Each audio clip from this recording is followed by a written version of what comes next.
Nós vamos hoje começar a estudar a cinemática. Você já começou logo a pensar o que quer dizer cinemática? Cine é um radical grego que significa movimento. O exemplo clássico você logo pensa, cinema. Realmente, o que é o cinema? É a projeção de vários slides com uma determinada rapidez. Então, imagine que eu tiro um slide assim, outro slide assim, outro slide assim. Quando eu passo isso com alguma rapidez, a gente tem impressão de um movimento. Então, a cinemática estuda os movimentos. Quando a gente, então, pensa em cinemática, a primeira ideia que vem à cabeça é movimento. Então, vamos pensar o que é movimento. Vamos, então, definir aqui alguns termos próprios da cinemática. A trajetória, a posição, a velocidade e a aceleração média. O que nós definimos como a trajetória? Vamos pensar, então, num móvel, isto é, um corpo que está em movimento. Observem, se ele está em movimento, em cada instante ele ocupa uma determinada posição. Observe, a posição é um ponto. Posição não é um espaço. A posição é o ponto ocupado pelo móvel naquele instante. Observe, então, que a posição tem que ser referida como sendo o ponto ocupado pelo móvel em um determinado instante. Observe que se, então, o móvel ocupa uma determinada posição em um determinado instante, isso significa que se, no decorrer de vários instantes, eu tiver diferentes posições, esse móvel estará em movimento. Então, o que é o movimento para nós em física? É o fato de um móvel ocupar várias posições no decorrer do tempo. Observaram que para nós o tempo é então considerado de uma maneira absoluta? Nós consideramos que há sempre uma variação de tempo. Pode haver ou não a variação de posição.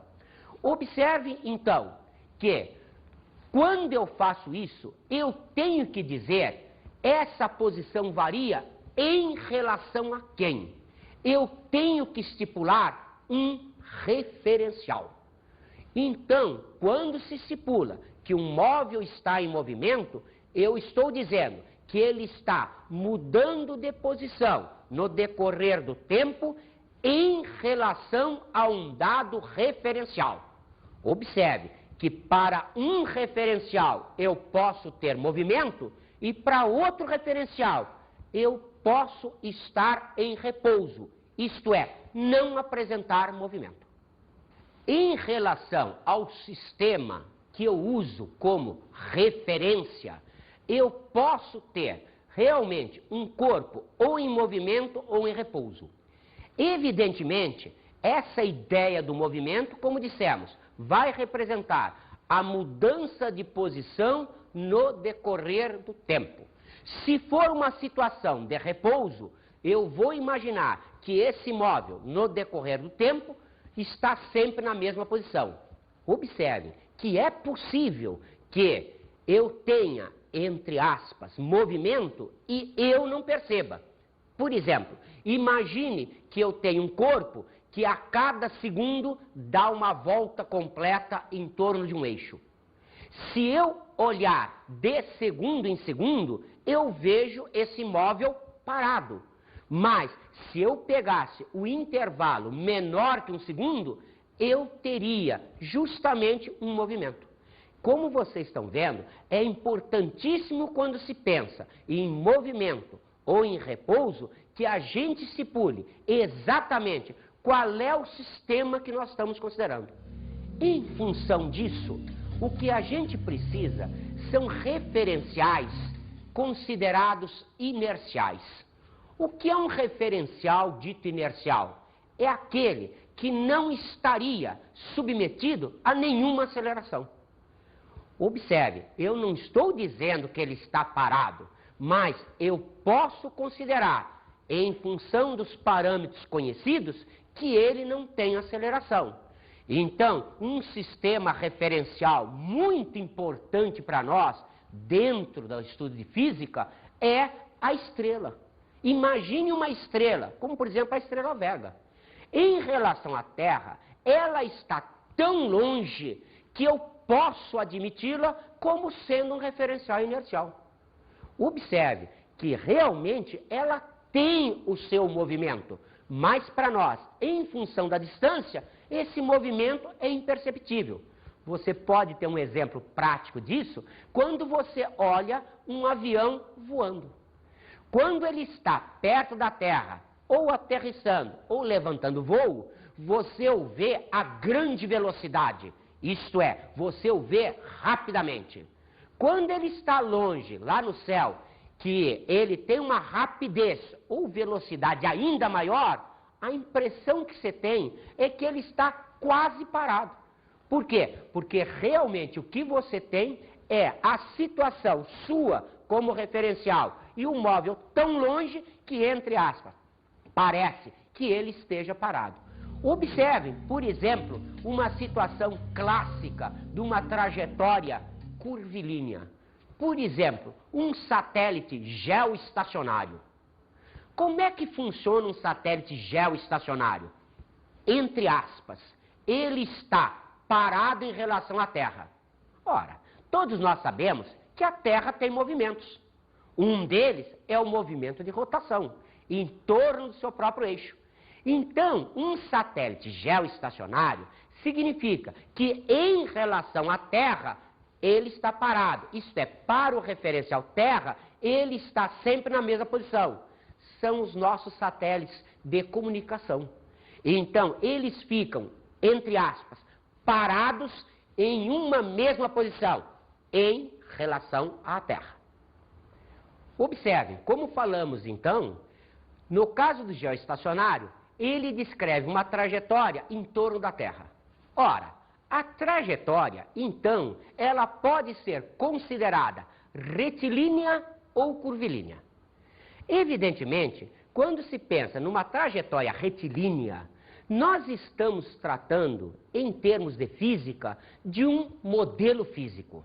É uma situação teórica. Nós não temos nenhuma possibilidade, fisicamente, de realizar uma trajetória que seja retilínea.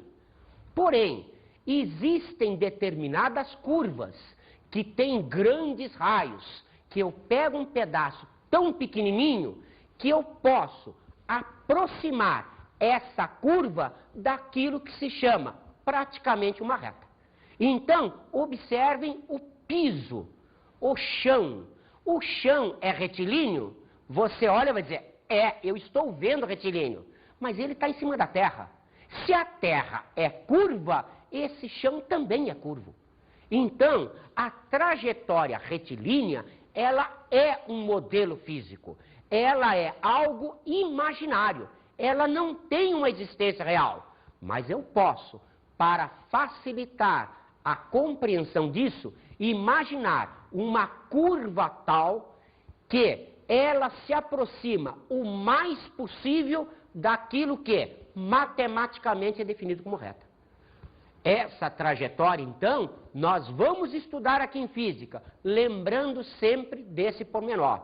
O que vamos considerar são trajetórias curvilíneas que pega-se um pedaço tão pequeno que se aproxima de uma reta. Também as trajetórias curvilíneas, nós podemos considerá-las abertas ou como fechadas.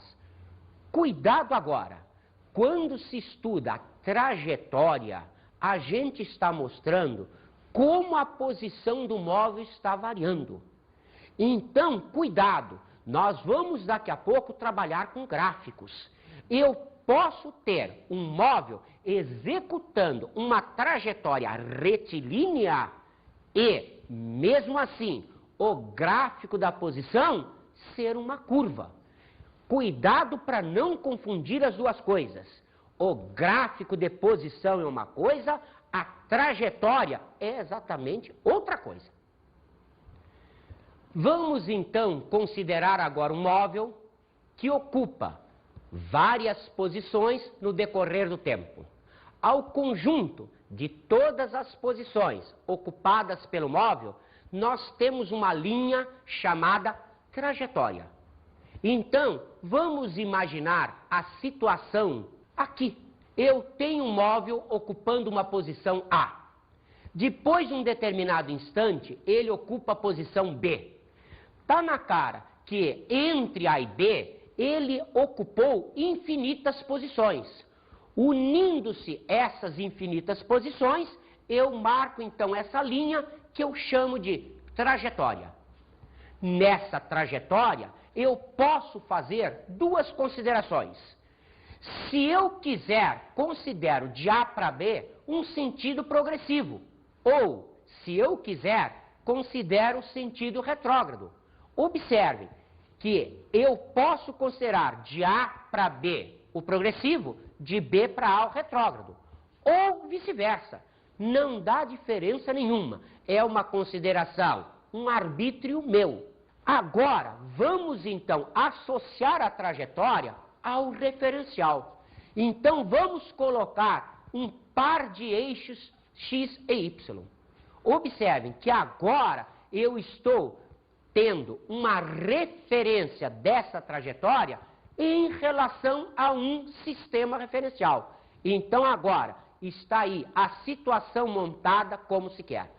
Eu posso, por exemplo, considerar que se no instante inicial 0 o móvel ocupava a posição A, eu chamo a isso de posição inicial. Então, A corresponde à posição inicial. Observe, após um tempo T1, tal que T1 seja diferente de 0, eu tenho um ΔT, um intervalo de tempo. Isto é, delta em física, para nós, representa sempre a diferença entre uma situação final e uma situação inicial. Então, a situação final é o tempo T1, a situação inicial é o tempo T0.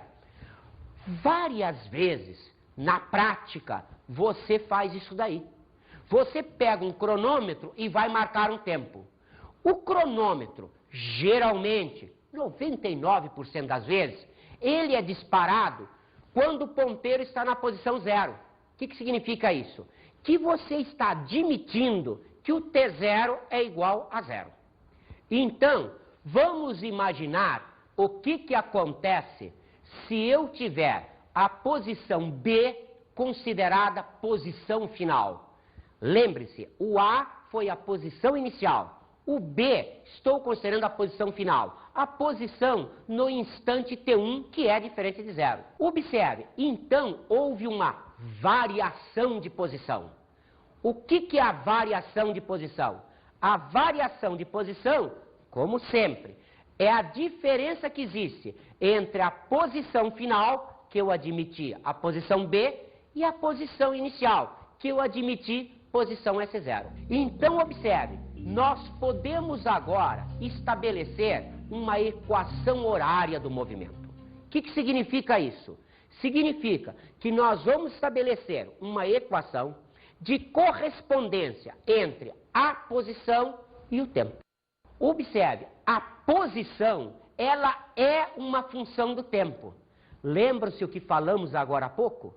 Falamos agora há pouco para vocês que o tempo para nós é considerado absoluto. Então, se você se lembrar de matemática, você vai ver que essa expressão é como se fosse um y igual a uma função de x. Ora, x, lá em matemática, você diz, é a variável independente. Y é a variável dependente. Isto é, y varia de acordo com a variação de x. O que nós estamos mostrando aqui é a mesma coisa. A posição é uma função de tempo. O que significa isso? Que a posição vai variar de acordo com o instante considerado. Observe, então, que quando se faz o gráfico de um movimento, o que a gente faz? Nós vamos marcar no eixo X os instantes. Nós vamos marcar no eixo Y as posições. Observe, se eu pegar esta equação, é a equação de posição igual a 5 mais 5t. Como vocês estão vendo, a posição é uma função do tempo. Estou admitindo fisicamente que as unidades usadas aqui são as unidades do SI. O que quer dizer isso? Quer dizer que a posição estará obrigatoriamente em metros, o tempo obrigatoriamente em segundos. Qual será o gráfico disso? Observe, eu vou montar uma tabela. Aqui estão os tempos, ali estão as posições. Então, se o tempo é igual a zero, isto é, se o instante é zero, a posição é 5 metros. Se o instante é o instante 1, a posição é 10 metros. Se o instante é 2, a posição 15, e assim sucessivamente. Construindo-se o gráfico, nós podemos ter a situação mostrada assim. Eixo X mostrando os instantes. No instante 1, a posição ocupada é 10. No instante 2, a posição ocupada é 15. E assim sucessivamente. Perceberam que eu obtive aqui uma reta? Isso não quer dizer que a trajetória seja uma retilínea. Eu posso ter esta situação numa trajetória curva. O que nós mostramos para vocês agora há pouco? Que a trajetória não está representada no gráfico. O que o gráfico representa é a função horária da posição. Então, nesta situação, a função horária, como é uma função de primeiro grau, ela é representada graficamente por uma reta. Você ainda se lembra de matemática? Vamos ver. Aqui eu tenho o ângulo alfa. O que nós sabemos do ângulo alfa? Nós sabemos que a tangente de alfa é definida pela relação entre o cateto oposto a ele e o cateto adjacente a ele, já que isto é um triângulo retângulo, valem as relações trigonométricas. Então, observe, a tangente de alfa aqui vai representar este cateto, isto é, a diferença 20 menos 5, por esse cateto, que é 3 menos 0.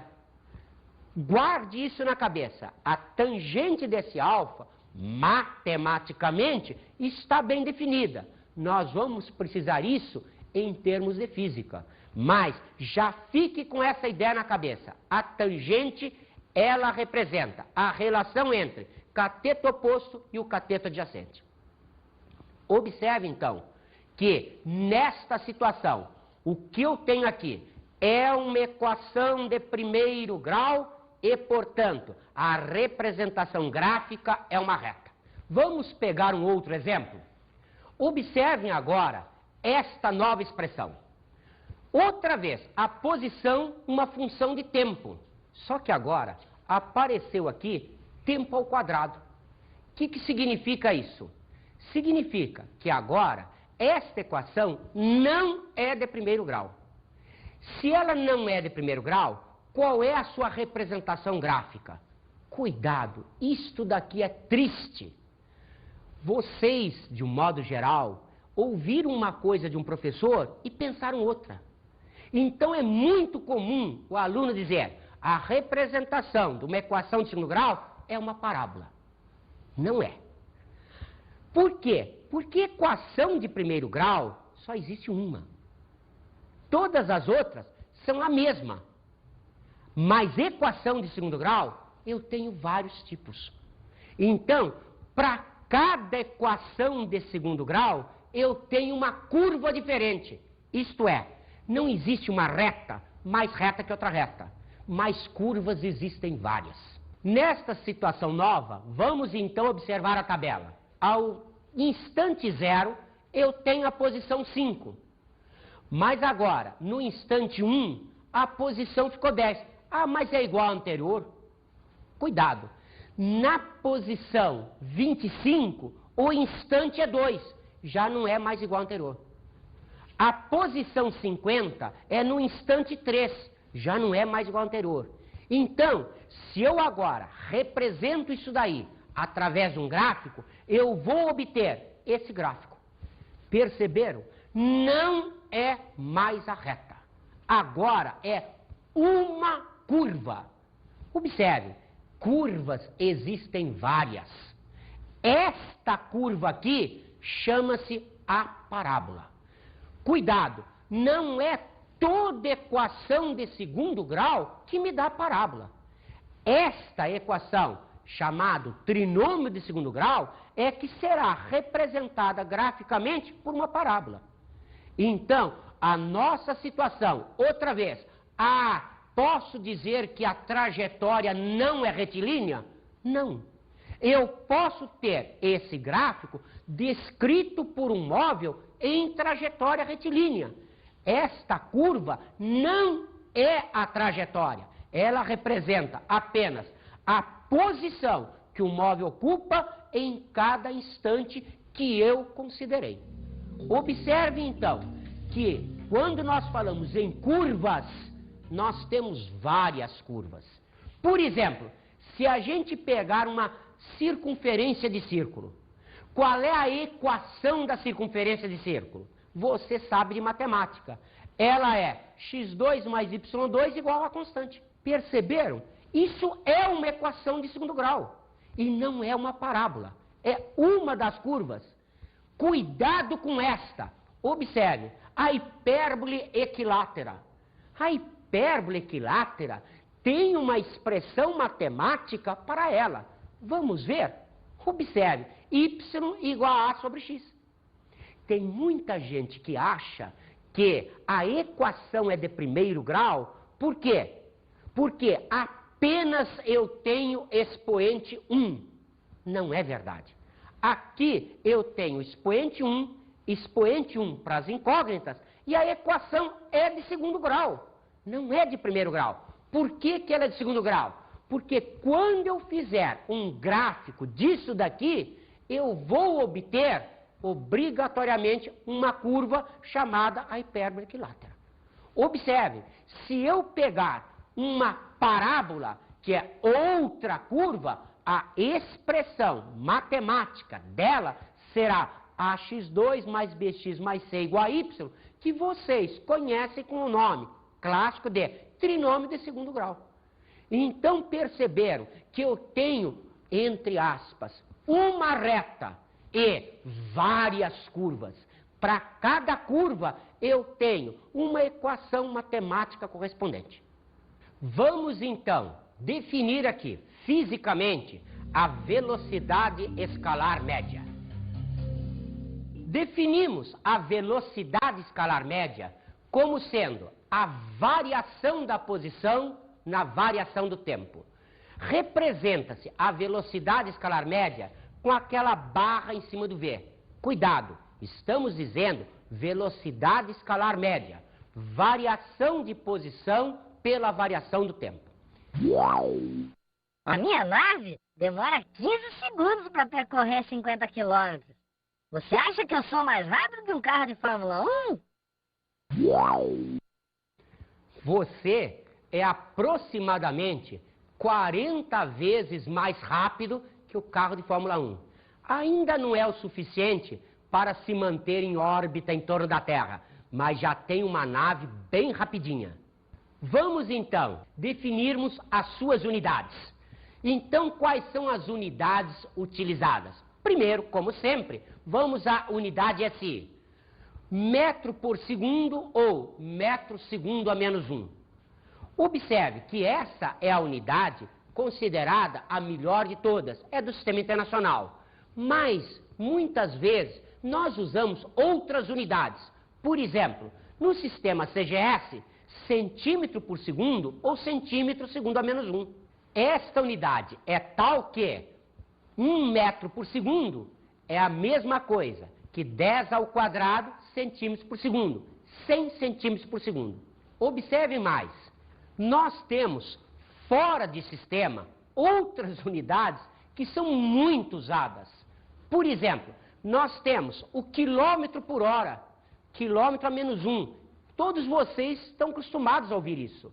1 km por hora corresponde a 1 sobre 3,6 metros por segundo. Tal que 36 km por hora corresponde a 10 metros por segundo. Observe, isso nós usamos muito como velocidade terrestre. Mas no sistema da Marinha não se trabalha com ela. Trabalha-se com um nó, que é a milha por hora. Isso também tem problemas. A milha, ela é definida como terrestre ou marítima. Então o nó seria a milha marítima por hora, isto é, 1,85 km por hora. Vamos então agora falar numa outra velocidade, a velocidade média. O que significa a velocidade média? O espaço percorrido pelo tempo. Cuidado agora. Observe, imagine que um móvel saiu de uma determinada posição, andou 400 quilômetros até um ponto qualquer e voltou para a mesma posição. O que significa isso? Que, nesse exemplo, nós temos a posição final é igual à posição inicial. O que significa isso para nós em termos de física? Que o ΔS é igual a zero. Isto é, se o numerador da fração é igual a zero, a fração é igual a zero. Então, ΔS igual a zero implica que a velocidade escalar média é zero. Mas ele andou 800 quilômetros. Então, se ele andou 800 quilômetros, a ideia que a gente tem, se ele gastou um determinado tempo para fazer os 400 quilômetros de ida e os 400 quilômetros na volta, a minha velocidade, considerada média, num tempo, por exemplo, de 10 horas, é de 80 quilômetros por hora. Vamos ver, por exemplo, o caso de uma equipe de natação que faz uma prova de revezamento. Os nadadores vão e vêm. Se eles ocupam a mesma posição inicial e final, a velocidade escalar média é nula. Mas a velocidade média da equipe será sempre o espaço total que eles nadaram pelo tempo gasto nesse período. Vamos ver então o gráfico da velocidade escalar média. Observe, nós vamos colocar aquela equação que já vimos anteriormente. Está no SI, uma equação de primeiro grau. Fazendo o gráfico, lembra-se que eu mostrei para vocês que tinha aqui o ângulo alfa e a tangente representa esta relação entre o cateto oposto ao ângulo alfa e o cateto adjacente? Observaram fisicamente quem é isso? Isto é o ΔS. Isto é o ΔT. O que quer dizer isso? Quer dizer que a tangente daquele ângulo alfa representa a relação ΔS por ΔT. Isto é, como fisicamente ΔS por ΔT é a velocidade escalar média, a tangente daquele ângulo alfa representa para nós a velocidade escalar média. Observem que agora vamos entrar num assunto importantíssimo. O ΔT é um intervalo de tempo. Vamos agora conceituar um instante. Então, o que é um instante? É um ΔT tão pequenininho quanto eu consiga fazê-lo. Isto é um ΔT que tende para zero.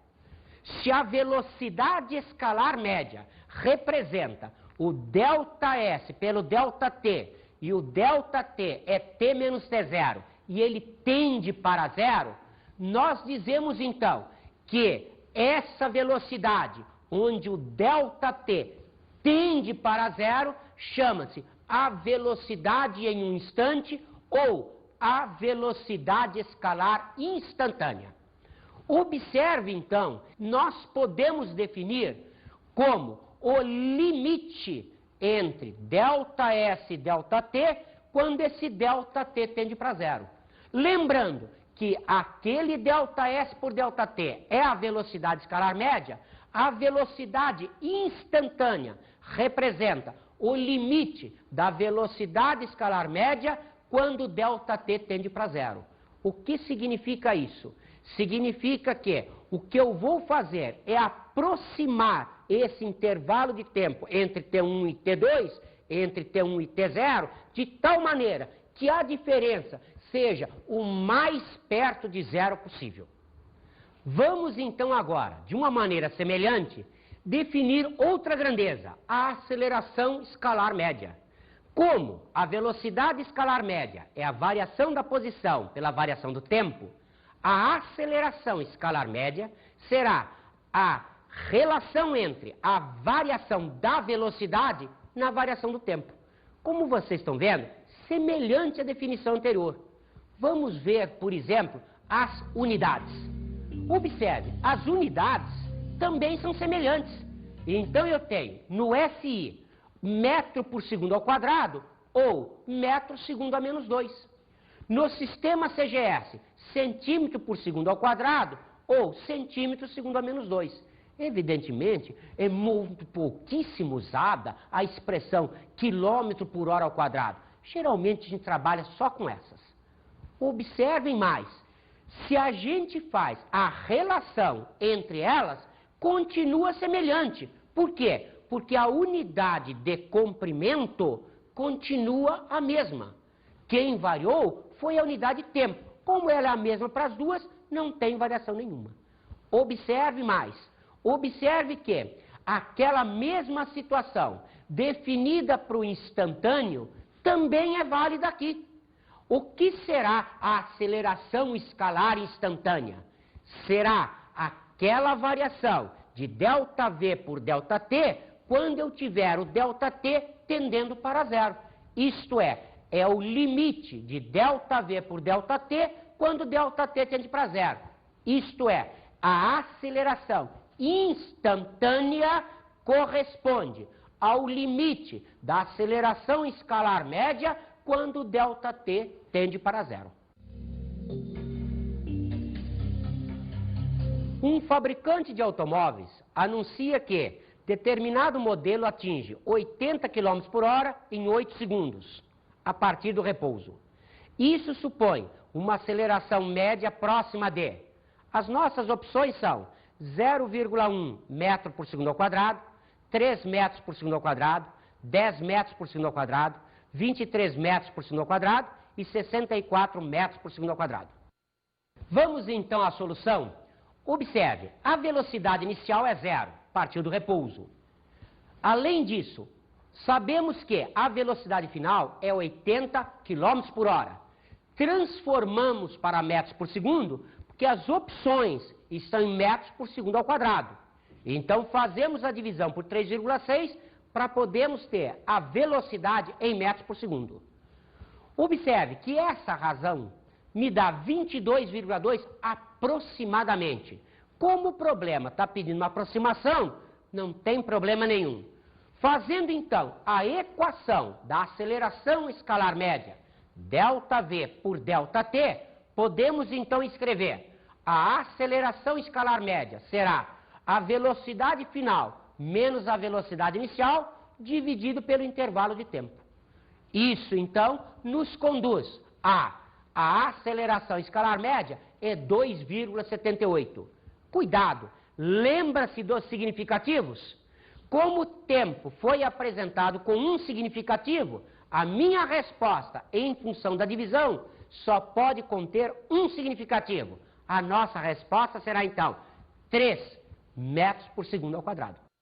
Vamos então à nossa dica de estudo de hoje.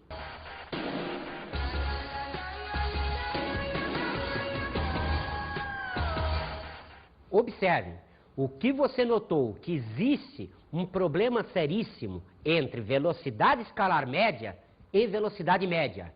E vários vestibulares cobram essas coisas fazendo uma pegadinha tremenda para os alunos. E com isso encerramos essa